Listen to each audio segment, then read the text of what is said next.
Kita jangan sekedar mengejar target ya. Apa makna arti target misalnya naik menjadi 74 atau 72 atau 70 tanpa banyak merubah struktur yang paling mendasar, yaitu bagaimana merubah warganya pun ikut merasakan sebagai warga kota global. Kalau mengejar target struktur, artinya dalam arti pelayanan publik, transportasi, pendidikan, fasilitas, infrastruktur lainnya, memang ada kemajuan yang sangat signifikan.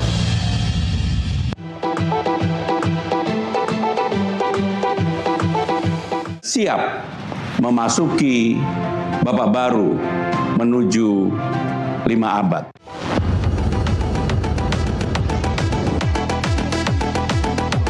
Suasana Bundaran Hotel Indonesia Jakarta Pusat mulai dipadati warga sejak Sabtu siang.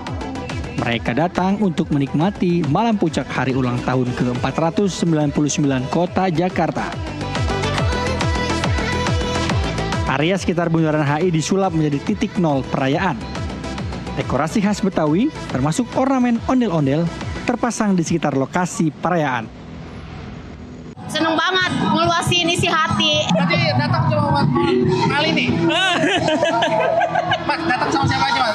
Sama keluarga? Sama ponakan, sama mama. HUT Jakarta tahun ini menjadi momentum penting karena ibu kota memasuki usia 499 atau 1 tahun menjelang 5 abad pada 2027. Di usia ke-499 ini, Jakarta berada pada masa transisi yang penting.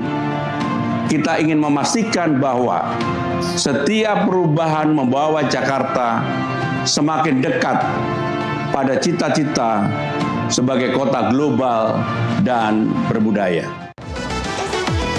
Menjelang usia 500 tahun, Jakarta ditantang untuk tidak hanya merayakan sejarahnya, tetapi juga membuktikan arah barunya sebagai kota global. Di tengah perayaan hari jadi, Jakarta kini masih diharapkan pada sejumlah tantangan perkotaan, mulai dari mobilitas, kemacetan, ruang publik hingga kebersihan.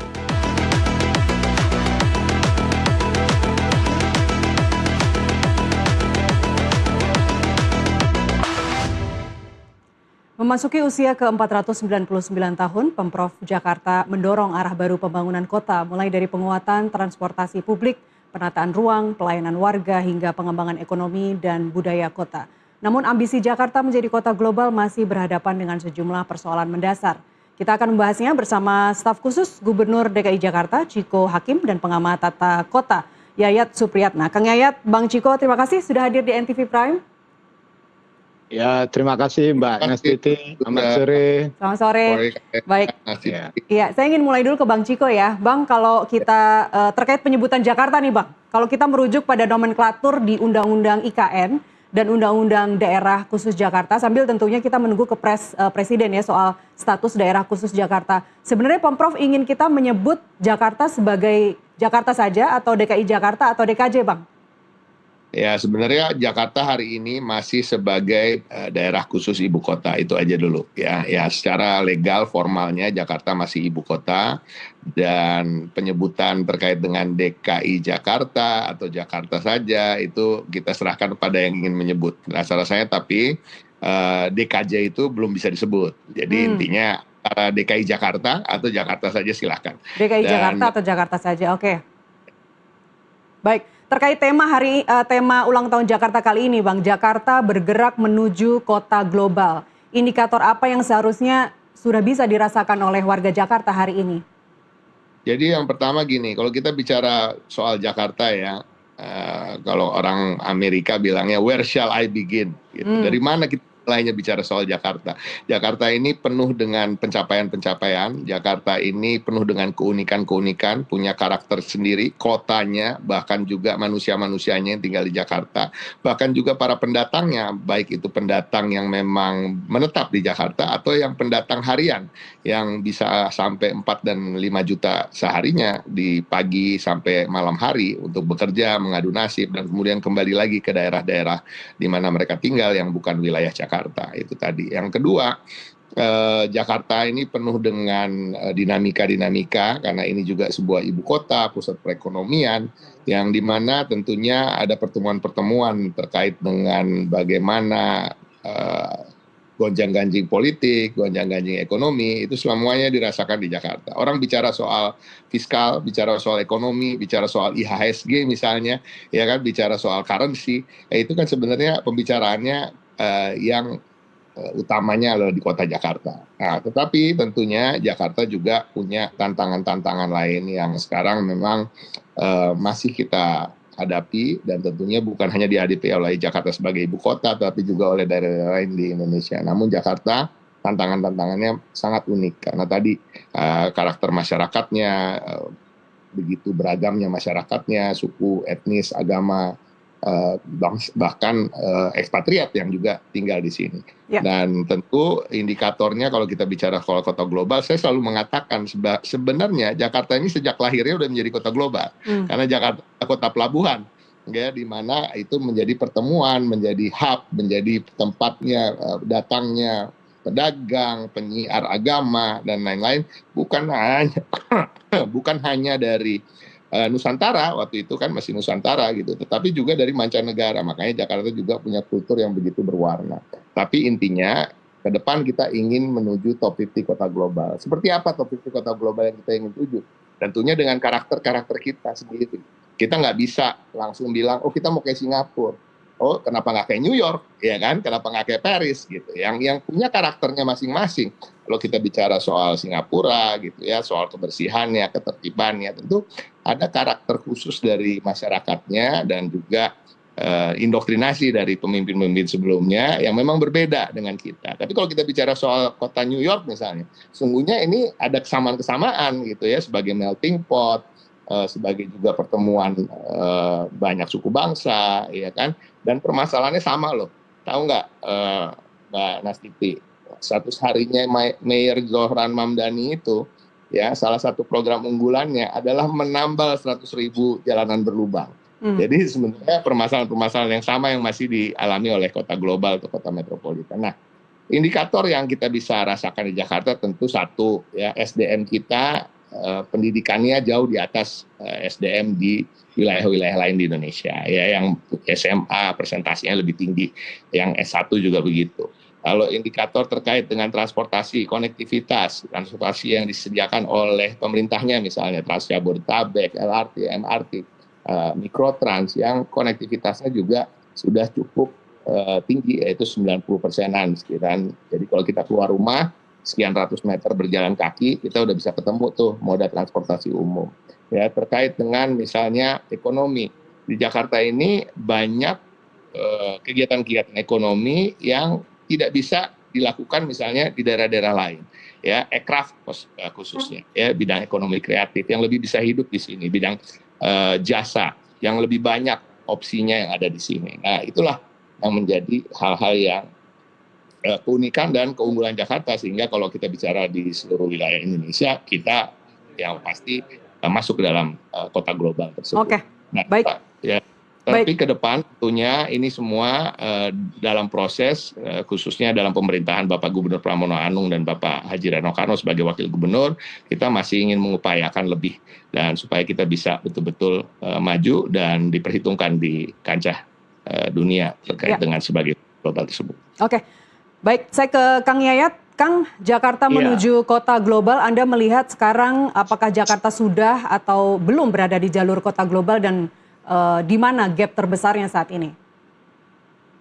Ya, pertama begini, kita jangan sekedar mengejar target, ya. Apa makna arti target misalnya naik menjadi 74 atau 72 atau 70 tanpa banyak merubah struktur yang paling mendasar, yaitu bagaimana merubah warganya pun ikut merasakan sebagai warga kota global. Kalau mengejar target struktur, artinya dalam arti pelayanan publik, transportasi, pendidikan, fasilitas, infrastruktur lainnya, memang ada kemajuan yang sangat signifikan. Tetapi kemajuan ini belum didukung sepenuhnya dengan karakter warga yang belum menuju karakter kota global. Bayangkan aja lah, pemerintah DKI ini sudah banyak peraturan untuk menjaga kota itu tertib. Mau tertib parkir aja diprotes. Nggak kebayang sama saya ketika suatu warga kota global mau ditertibkan. Tadi sebelum acara ini kita mau beritakan saja. Untuk tertib lalu lintas saja selalu menolak. Kedua, trotoar yang sudah bagus dilintasi oleh sepeda motor. Kemudian fasilitas transportasi publik belum kita dapat maksimalkan secara menyeluruh untuk membangun budaya bagaimana orang mau naik public transport. Jadi saya sependapat, struktur juga selalu saya katakan struktur itu harus membangun kulturnya. Apa sih kultur warga kota Jakarta sebagai warga kota global? Itu ada kesadaran bahwa Jakarta itu adalah rumah kita bersama. Kalau rumah kita bersama itu ya otomatis jagalah kebersihannya, ya kan? Sampah, tidak melanggar lalu lintas, tidak merusak fasilitas kota, menjaga ketertiban, keamanan, dan kenyamanan. Karena terus terang saja kita menuju kota global bukan pada indikator angka, tapi bagaimana upaya memaksimalkan kualitas hidup. Jadi livable city itu artinya bagaimana warga pun secara livable, secara layak, dia mudah mendapatkan pekerjaan, mudah mendapatkan tempat berhuni, mudah mendapatkan fasilitas pendidikan, kesehatan, ataupun fasilitas lainnya. Nah, disinilah yang memang harus diukur satu persatu indikatornya. Misalnya tadi ya, Jakarta sangat diapresiasi karena kemajuan infrastruktur untuk transportasi. Jakarta naik peringkat menjadi kota misalnya dengan di peringkat 28 dunia dalam konteks pembangunan fasilitas transportasi publiknya. Kemudian Jakarta juga ternyata menimbulkan dilema ketika satu kegiatan berbenturan dengan kegiatan lain. Ketika indeks Tontam itu menunjukkan peringkat Jakarta yang semakin lancar, tiba-tiba dalam 2 tahun terakhir ini kelancaran lalu lintas Jakarta misalnya terganggu karena begitu banyak proyek-proyek saluran limbah yang membangun lubang-lubang di jalan-jalan sehingga kemacetan muncul di mana-mana. Jadi menurut saya ketika nanti kita menuju kota global yang paling penting adalah satu integrasi dari semua kegiatan itu, kemudian output dan outcome apa yang diterima oleh masyarakat. Jadi kalau menurut saya jelaskan kepada warga outcome-nya apa sih kalau kita nanti naik pangkat, peringkatnya naik, outcome-nya apa, manfaatnya apa, impact-nya apa yang kita rasakan. Itu menjadi sangat penting buat kita ketika perubahan-perubahan itu terjadi, ternyata perubahan itu dirasakan oleh masyarakat. Ini sepertinya sederhana, tapi itu benar-benar dibutuhkan ketika Kang Yayat tadi bicara terkait penertiban warganya, agar semua yang tinggal di Jakarta, semua masyarakat seperti kita, Kang Yayat, dari Bogor, dari Bekasi, hadir di Jakarta, semua merasakan disiplin berlalu lintas, misalnya tertib parkir. Saya ke Bang Ciko, bagaimana menjawabnya Bang? Apa yang akan dilakukan oleh Pemprov nantinya untuk melakukan penertiban bagi warga? Jadi pertama saya apresiasi apa yang disampaikan Kang Yayat dan tentunya cukup senang karena saya di pihak pemerintahan sebenarnya gemes juga ngomong seperti itu. Cuma kan nanti kalau kita yang ngomong ya kan, oh nggak mau kerja nih pemerintahnya nih berharap dari warga terus gitu. Tetapi itu kenyataannya. Tentunya ini bagian dari kolaborasi atau partisipasi warga. Saya sudah memulai kampanye itu sendiri karena saya juga sebagai juru bicara alhamdulillah sering diundang sebagai narasumber acara off air maupun on air dan saya mengatakan ayo dong partisipasi dan partisipasi yang paling minim apa? Taati peraturan. Itu aja sebenarnya. Itu minim sekali. Pemerintah Jakarta sebenarnya nggak minta disumbang, nggak minta juga gotong royong terkait kerja bakti misalnya dan lain-lain. Tapi kita minta untuk menaati peraturan. Karena apa? Satu ya terkait dengan parkir liar misalnya. Kita juga nggak bisa berharap bahwa seluruh aparat dari Dishub ini jumlahnya cukup untuk kemudian menelusuri setiap sudut di Jakarta setiap waktu untuk kemudian menertibkan. Tapi apakah kita sebagai warga ya baik berKTP Jakarta ataupun tidak itu sadar nggak bahwa rasa-rasanya kalau sebagai manusia dengan peradaban yang cukup tinggi ya kan nggak perlu juga loh ditertibkan terus, cukup lihat pelang, ada pelang yang S dicoret atau P dicoret gitu ya, artinya jangan berhenti di situ. Tetapi ini juga kembali lagi saya juga pernah menyampaikan bahkan di suatu acara di radio mengkritik diri saya sendiri misalnya gitu, karena ketika saya menanyakan apakah kita ketika motret parkir liar berharap ada penertiban, kita sendiri yang memotret yang memviralkan itu selama setahun nggak pernah parkir liar sama sekali ya kan. Bahkan saya juga kemudian mengatakan saya juga jangan-jangan pernah karena saya pernah ngasih kunci untuk valet parking di Senopati misalnya yang kemudian ternyata parkirnya kan juga diparkirin sembarangan. Nah itu jadi kadang-kadang kita juga harus melihat dari diri kita sendiri, tetapi tentu untuk meminta pemerintah melakukan penertiban itu juga nggak salah. Artinya apa? Kita juga akan melakukan penertiban yang lebih ketat lagi pengawasannya, tapi kembali lagi kita juga harus mengedepankan hal-hal yang terkait dengan sifat humanis, ya, pendekatan lebih baik lagi, dan ini harus dilakukan juga oleh Dishub, dan tentunya ini butuh waktu, tetapi harus dimulai dari sekarang. Dan harapan kita warga mau ikut berpartisipasi. Ya, Bang Ciko, Kang Yayat, kita jeda azan maghrib terlebih dahulu. Kita lanjutkan di segmen berikutnya. Pemirsa tetaplah bersama kami kembali usai kumandang azan maghrib berikut ini.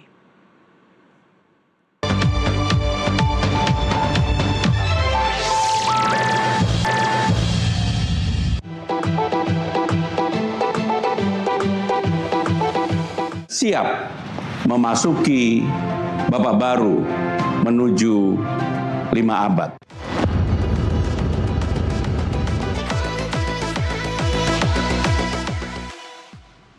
Kita lanjutkan dialog bersama staf khusus Gubernur DKI Jakarta Ciko Hakim dan pengamat tata kota Yayat Supriyatna. Kang Yayat, saya ke Anda dulu Kang. Kalau bicara standar minimal dalam 3 hingga 5 tahun ke depan, apa yang harus terpenuhi oleh Jakarta?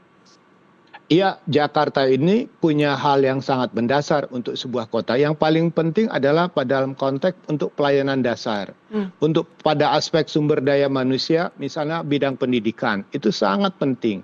Bagaimana kualitas pendidikan kota itu juga menghasilkan smart people. Smart city kalau tanpa dukungan smart people itu berat banget itu. Karena apapun yang kita bangun, sistem yang kita bangun, kalau kualitas sumber daya manusia kita tidak maksimal, itu akan memperburuk kualitas kotanya. Seperti contoh Jakarta.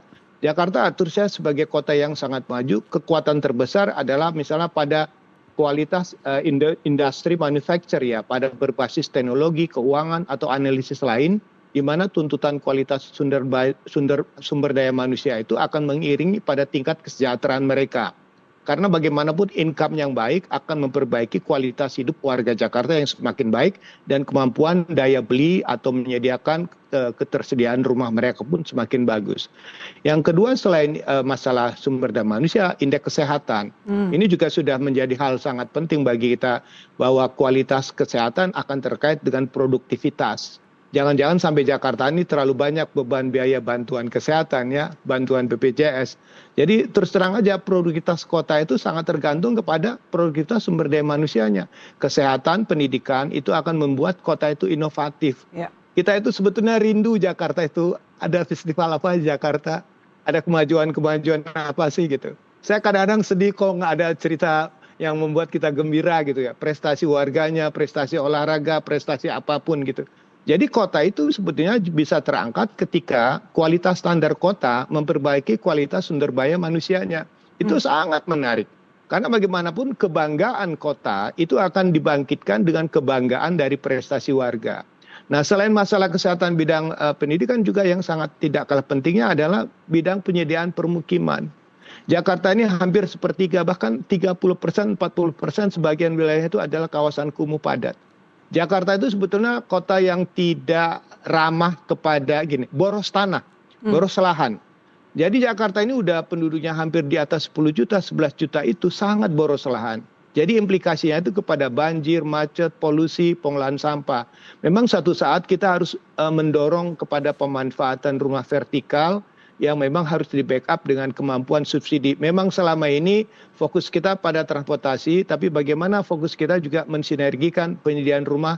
Ya kalau subsidi berat ya buat Jakarta karena lahan mahal, satu-satunya mungkin Jakarta adalah pada rumah sewa. Karena data menunjukkan bahwa hampir 44% orang Jakarta itu sebetulnya sewa gitu rumah. Sewa, numpang, apa gitu. Yang memiliki rumah itu hanya sekitar 55%. Itu data BPS. Kenapa seperti itu? Karena begitu mahalnya harga rumah di Jakarta, begitu mahalnya harga tanah di Jakarta. Itu menjadi itu. Nah, aspek lain yang juga tidak kalah penting yang kita cermati adalah bagaimana kita menurunkan ya potensi kebencanaan itu yang semakin berat. Karena bagaimanapun kalau saya mengatakan kalau di musim penghujan, warga Jakarta tuh punya sindrom hujan itu. Begitu sindrom hujan itu maksudnya apa? Takut banjir, takut macet. Dua itu saja. Nah, bagaimana upaya yang sudah dilakukan ini pun mampu kita mengurangi tingkat kebencanaan. Karena sekali lagi, bencana itu mengurangi produktivitas, bencana itu membuat kota itu harus merecovery kembali infrastrukturnya yang rusak, mengeluarkan dana-dana besar. Jadi mungkin satu saat kalau kita kota global ke depan, berapa besar kemampuan Jakarta misalnya mereduksi potensi titik-titik banjir, titik-titik genangan dan sebagainya. Nah, yang paling penting Kang Yayat, baik, sambil kita perbaiki komunikasi dengan Kang Yayat, tampaknya terputus. Boleh ditanggapi Bang Ciko, tadi setidaknya ada 4 poin ya, ada terkait dengan pembangunan sumber daya manusia, kemudian indeks kesehatan, permukiman. Kalau tadi Kang Yayat bilang Jakarta ini boros lahan banget gitu, sudah boros, setiap tahun penurunan tanahnya 1 cm lagi. Kemudian berikutnya ada mitigasi potensi bencana. Boleh ditanggapi dulu, Bang Ciko? Yang pasti tentunya kami cukup sepakat terkait dengan pendidikan misalnya. Tadi sejak Bapak Pramono Anung dan Bapak Wakil Gubernur Rano Karno menjabat, tentu di awal masa jabatan yang pertama dilakukan oleh Bapak Pramono Anung itu kan meningkatkan jumlah penerima manfaat KJP. Ya, ini sangat penting bagi kami.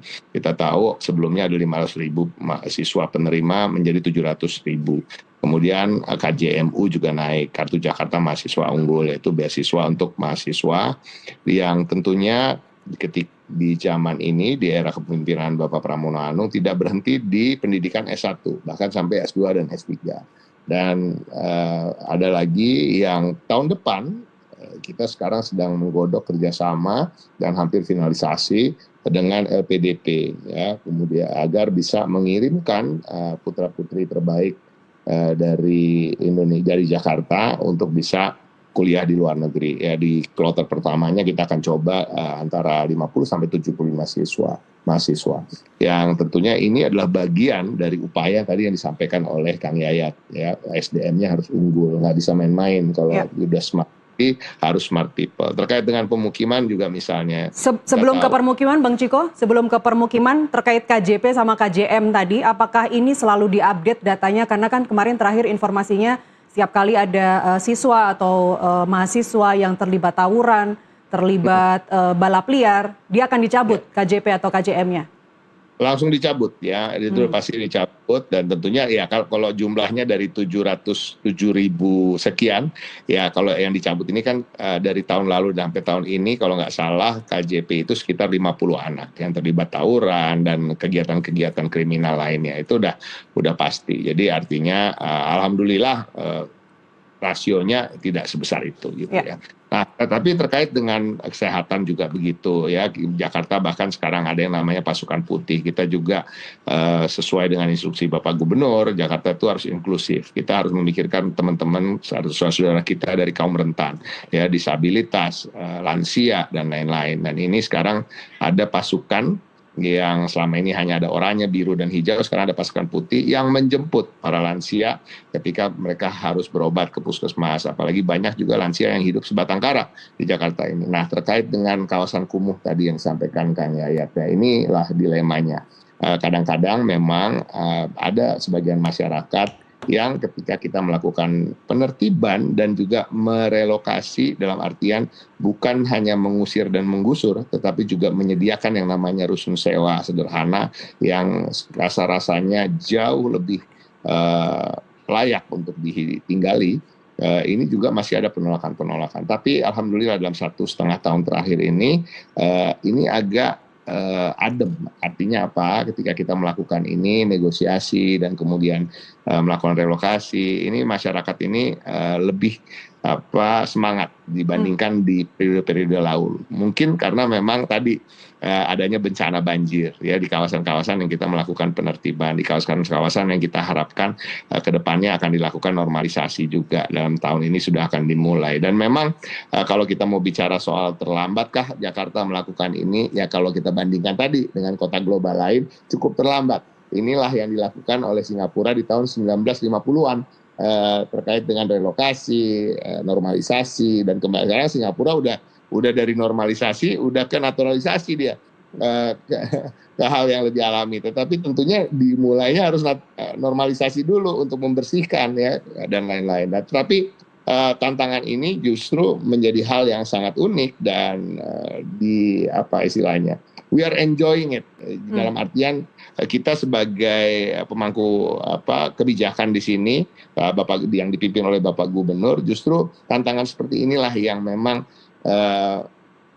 membuat kita yakin bahwa kita sedang berbuat yang ke depan akan berdampak positif bagi masyarakat. Saya ingin menimpali sedikit terkait yang awal sebelum ini, Kang Yayat menyampaikan terkait masyarakat ini juga harus tahu kalau kita udah masuk top 50 kota global dunia, apa yang mereka dapat. Nah inilah memang itu yang kadang-kadang agak kurang tersosialisasikan. Kita bicara soal investasi, kita bicara soal keinginan institusi-institusi internasional untuk kemudian melakukan conference-nya di sini, untuk kemudian menggelar acara-acaranya di sini, festival-festival dunia di sini. Dan ini bisa menggerakkan ekonomi yang tentunya akan membantu UMKM kita. Saya memberikan contoh misalnya satu kegiatan Jakarta International Marathon yang berlangsung hanya 2 hari saja, yang kemudian perputaran ekonominya, uangnya sebesar 255 miliar. Dan ini tentu ini membangkitkan ekonomi bagi pemilik hotel besar, hotel kecil, karena pendatangnya itu dari berbagai macam wilayah di Indonesia maupun dari internasional, dan juga menghidupkan tadi ya kan rumah makan, restoran, dari mulai yang UMKM sampai juga yang berbintang dan lain-lain. Dan kalau ini kita bisa mencapai tadi target untuk bisa masuk top 50 kota global, hal-hal seperti ini akan lebih sering terjadi lagi terkait dengan tadi festival, kegiatan-kegiatan olahraga internasional, kemudian investasi yang tentunya memerlukan penyerapan tenaga kerja, dan mudah-mudahan ini bisa kita capai dalam waktu dekat dan bisa diteruskan oleh pemimpin-pemimpin yang berikutnya. Iya. Saya ke Kang Yayat. Kang, kita sudah punya MRT, kita punya LRT, Transjakarta juga sudah sampai ke daerah-daerah penyangga Jakarta begitu. Tapi penggunaan kendaraan pribadi tetap tinggi kan? Ini catatan Anda di mana? Ya, yang paling berat itu bahwa persoalan traffic atau lalu lintas di Jakarta salah satunya juga dari kota tetangga sebelahnya. Jadi aglomerasi itu juga menjadi sangat penting untuk kita bangun untuk integrasi. Tapi sekali lagi saya menarik ini adalah ketika upaya untuk mereduksi penggunaan kendaraan pribadi di tengah upaya Pak Gubernur untuk membangun Trans Jabodetabek, tapi bebannya di Jakarta semua biayanya. Jadi saya kira perlu ada percepatan lah bagaimana konsep aglomerasi itu bukan hanya catatan, tapi pemikirannya yang agak jomplang. Memang Jakarta terlalu dominan dalam hal ini. Jadi dia posisi sebagai kota utama dengan kemampuan fiskal yang tinggi, sementara tetangga kiri kanan adalah kota dan kabupaten dengan fiskal yang terbatas. Dan bebannya itu kan akhirnya kan membebani di Jakarta. Nah, maka saya mengatakan perlu ada pendekatan-pendekatan yang lebih terintegrasi. Yang kedua, yang penting kan satu, untuk masalah kendaraan pribadi, ini lagu lama loh. Kita punya strategi push and pull. Push itu adalah keberanian untuk menegakkan aturan atau kebijakan yang menekan penggunaan kendaraan pribadi dengan beban-beban disinsentif. Contohnya misalnya ERP, Electronic Road Pricing dengan berbayar. Udah lama wacana nggak jalan. Kemudian parkir yang mahal juga ternyata tidak efektif semuanya. Kemudian yang menarik lagi ganjil genap. Pertanyaannya, kita belum pernah ada data kenapa sesudah ganjil, sesudah genap kok tetap macet gitu ya. Nah, artinya pertanyaannya harusnya dihitung berapa jumlah kendaraan ganjil dan genap. Kemudian dihitung berapa kapasitas struktur jaringan jalan yang ada. Nah, kalau tadi Mas Ciko mengatakan contoh Singapura. Singapura tuh tahu jalan kami hanya bisa untuk 650.000 mobil gitu. Dikunci 650.000 mobil. Jadi kalau yang ingin nambah mobil, nah sorry ya, Anda harus bayar beberapa iuran atau ketentuan yang membuat terasa mahal. Kemudian juga mobil tidak boleh lebih dari 5 tahun atau 10 tahun. Jadi ada tekanan push ya, sehingga orang merasa bahwa kendaraan pribadi itu kalau mau digunakan, ya Anda harus membayar lebih mahal. Nah, nilai manfaat dari denda atau pajak atau retribusi itu dimaksimalkan pada pengembangan jaringan transportasi. Saya sependapat udah 20 tahun lebih ini angka 3.500 cukup sangat membantu. Kemudian upaya menambah armada bus listriknya juga sudah sangat membantu. Tapi pertanyaannya, poolnya ini masih kurang. Mohon maaf, pool itu adalah pelayanannya. Nanti kalau misalnya jumlah armada itu ditambah, itu jaringan jalan Jakarta udah nggak cukup. Iya. Misalnya contoh ya, koridor busway kita, itu misalnya untuk di jalan Gatot Subroto atau Tamrin, itu bebannya cukup banyak loh. Karena semuanya mengumpan dari pinggir ke tengah. Jadi kadang-kadang untuk masuk itu pun sampai antriannya panjang. Kedua, jaringan kereta apinya juga harus lebih banyak diperbesar. Nah, kalau menurut saya memang udah saatnya kita mencoba bagaimana nanti apa upaya-upaya push itu dengan ketentuan-ketentuan yang ketat dan mengikat itu nanti dibarengi dengan poolnya, penambahan jumlah armada yang ini. Tapi sekali lagi, berapa besar pun armada itu, kalau misalnya gizinya ya, anggarannya, pembiayaannya itu tidak didukung, itu akan terasa berat.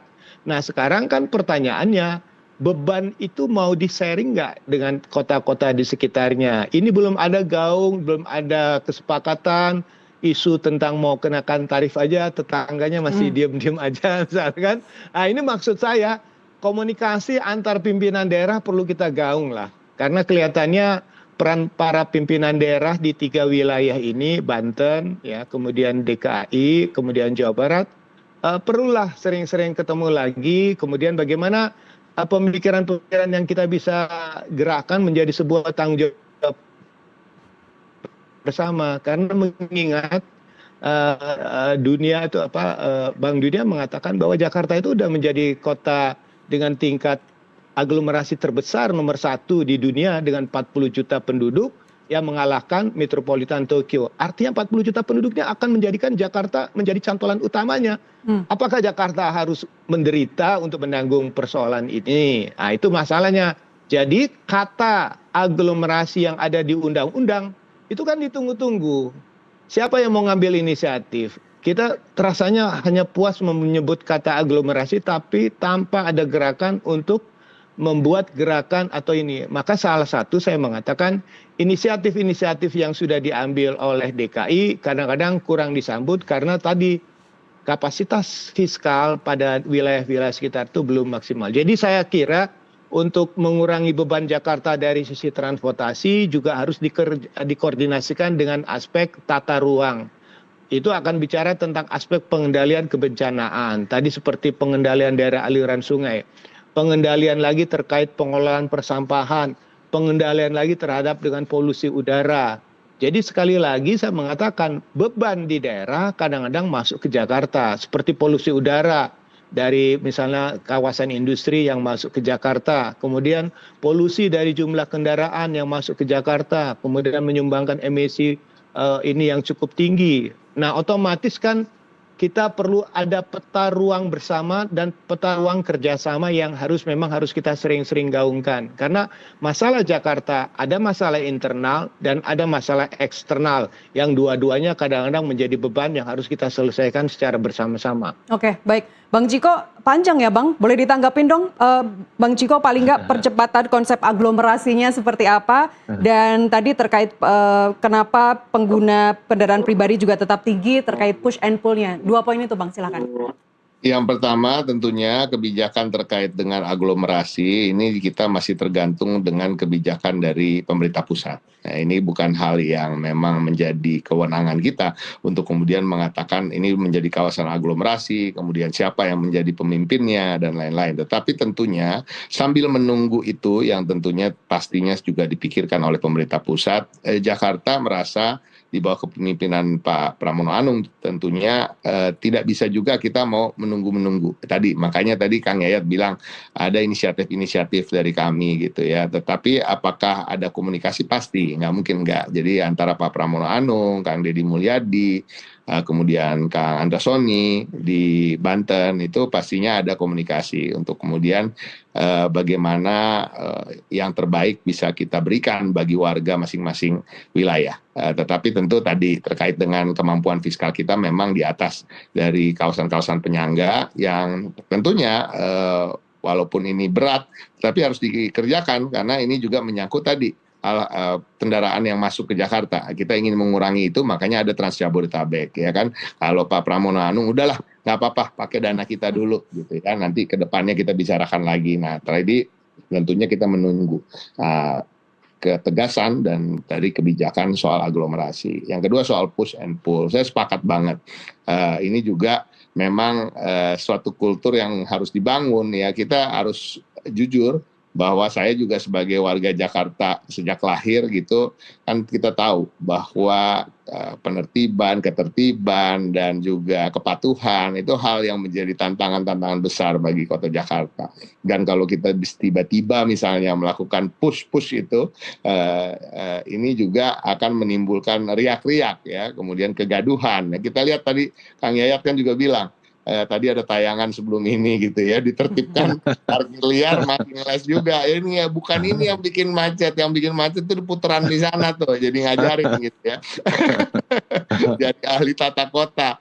Tetapi ya itulah resikonya. Tetapi kita harus mulai tegas ya, dan kita sepakat ada ketegasan yang keluar. Tapi terkait push yang sifatnya misalnya terkait dengan ERP, nah ini kembali lagi kita bukan buang bola, tapi ini ada juga unsur tentunya keputusan dari pemerintah pusat terkait dengan parkir yang udah dinaikin. Memang harganya sekarang ya, walaupun sampai hari ini rasanya Jakarta ini parkirnya masih paling murah di seluruh dunia dibandingkan negara-negara lain atau kota-kota di negara lain. Nah, ini kita masih mencoba memikirkan bagaimana ini bisa kita lakukan, dan saya sepakat seperti Singapura, road tax-nya begitu tinggi ya kan, nggak semua orang yang akhirnya bisa punya mobil. Tadi menarik yang dikatakan oleh Kang Yayat bahwa Singapura udah menghitung mereka cuma cukup jalanan ini bisa dilalui oleh 650.000 mobil, dan mereka gimana caranya untuk bisa membatasi seperti itu ya terkait dengan ini. Dan tentu ini menjadi masukan-masukan yang bagus ke depan, dan mudah-mudahan Jakarta bisa melakukan hal yang memang dipersyaratkan untuk kita kemudian bisa menjadi kota yang lebih nyaman, aman, tertib, dan menuju kota global. Ya. Bang Ciko, terkait push tadi yang tidak bisa ditawar sebenarnya adalah ketika orang mau beli mobil harus disiapkan garasinya dulu, Bang. Karena sekarang kalau orang beli mobil tapi garasinya nggak ada, akhirnya parkirnya di sembarang tempat di depan rumah tetangga. Benar juga. Tapi kembali lagi kalau di New York City misalnya ya, nah ini di New York itu di kota Manhattan itu nggak ada orang punya garasi, tapi banyak punya mobil. Akhirnya bisnis yang salah satunya yang cukup laku adalah bisnis gedung parkir. Nah ini juga. Kita juga melihat memang ada kebutuhan gedung parkir yang kemudian itu juga bisa mengurangi mobilitas mobil itu warawiri di jam-jam kerja, sehingga dia parkir satu tempat dan dia bisa hop on and hop off, dia naik kendaraan transportasi massal atau berjalan kaki. Dan berjalan kaki inilah juga yang menjadi tantangan bagi masyarakat Indonesia, karena kita tahu kalau di wilayah-wilayah seperti daerah rumah saya di Jalan Bangka misalnya, rumahnya cuma 200 meter aja mau beli cilok dia naik motor. Udah gitu nggak parkir Kang Yayat, dia drive thru jalan cuma kakinya doang turun satu ya kan. Nah ini kadang-kadang itulah karakter dan juga keunikan budaya masyarakat Jakarta yang mungkin ke depan harus mau mengubah cara-caranya untuk kemudian melakukan kegiatan lokasi parkir vertikal untuk motor juga seperti di Tokyo, Bang Ciko. Kita boleh ya Kang Yayat, kita bermimpi punya gedung-gedung parkir vertikal yang khusus hanya untuk parkir mobil saja. Oke, sekarang saya ingin bergeser ke HUT Jakarta tahun ini, Bang Ciko. Sampai tengah malam saja atau sampai besok ya? Sampai besok pagi ada puncaknya juga. Besok pagi di HBKB atau Car Free Day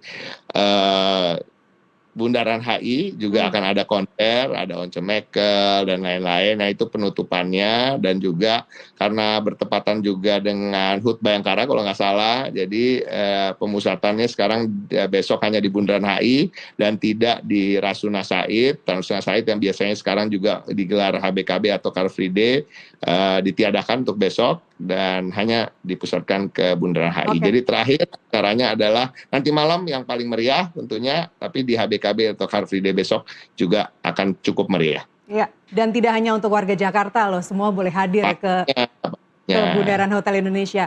Dari tanggal 22 kemarin sudah ada berbagai program publik ya Bang, yang paling diapresiasi adalah transportasi murah, transportasi gratis, kemudian juga berbagai agenda perayaan kota. Ini bentuk apresiasi karena lagi ulang tahun saja, atau sebenarnya ini strategi jangka panjang untuk satu saat kita akan punya Transjakarta yang gratis, yang murah, yang Rp1? Sebenarnya udah ada yang gratis untuk 15 golongan ya, dan ini Iya. masyarakat masih belum tersosialisasikan ya rasa-rasanya ya. 15 golongan itu Nastiti termasuk lansia ya. Di setiap rumah kita 80% lah kalau rumah tangga di Jakarta rasa-rasanya ada yang lansia. Jadi bisa bagaimana mendaftarkan itu nanti masuk ke layanan mendapatkan kartu layanan gratis. Ada juga yang penerima KJP, ada yang penggerak PKK, ada Jumantik, ada TNI Polri, ada ASN di situ, ada pekerja swasta dengan penghasilan di bawah 6,2 juta rupiah. Jadi sebenarnya 15 golongan gratis ini kalau betul-betul masyarakat Jakarta mau mengurus kartu layanan gratis ini cukup luar biasa karena bukan hanya Rp1 di Transjakarta atau di bus, tapi LRT dan MRT Jakarta juga. Jadi ke depan tentunya kita pernah dengar ada penyesuaian tarif, tetapi kembali lagi ada 15 golongan gratis ini yang kita berharap masyarakat Jakarta mau mengurus sehingga ini bisa mengurangi beban untuk berwarawiri di kota yang kita cintai. Baik, terakhir Kang Yayat sekaligus closing statement Kang, apa yang Anda harapkan, rindukan kita Jakarta 2027 sudah berumur 5 abad nanti. Silakan Kang Yayat. Ya, ini menarik ya. Sekali lagi tadi saya mengatakan kita boleh mimpi kota global mengejar target. Tapi target itu sesudah tercapai manfaatnya apa yang dirasakan oleh masyarakat. Karena ketika manfaat itu terasa, itu akan membangun kultur baru, rasa bangga, rasa suka sama kota. Contoh paling sederhana aja. Ketika MRT itu jadi, kemudian LRT jadi, KRL yang makin tepat waktu, yang terjadi ada apa? Trust, kepercayaan. Jadi orang percaya bahwa kota itu melayani mereka. Jadi ketika kota melayani mereka, mereka bangga dengan kotanya. Dan mereka berani meninggalkan sisi kepentingan pribadinya. Jadi contohnya kalau sistem angkutan Jakarta itu betul-betul sudah membangun trust, itu akan menarik. Demikian juga dengan pelayanan-pelayanan yang lain. Kesehatan, pendidikan.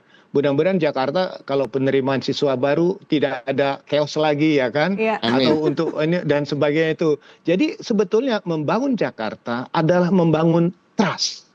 Begitu gagal membangun itu distrust dan orang nggak percaya lagi. Misalnya debat publik.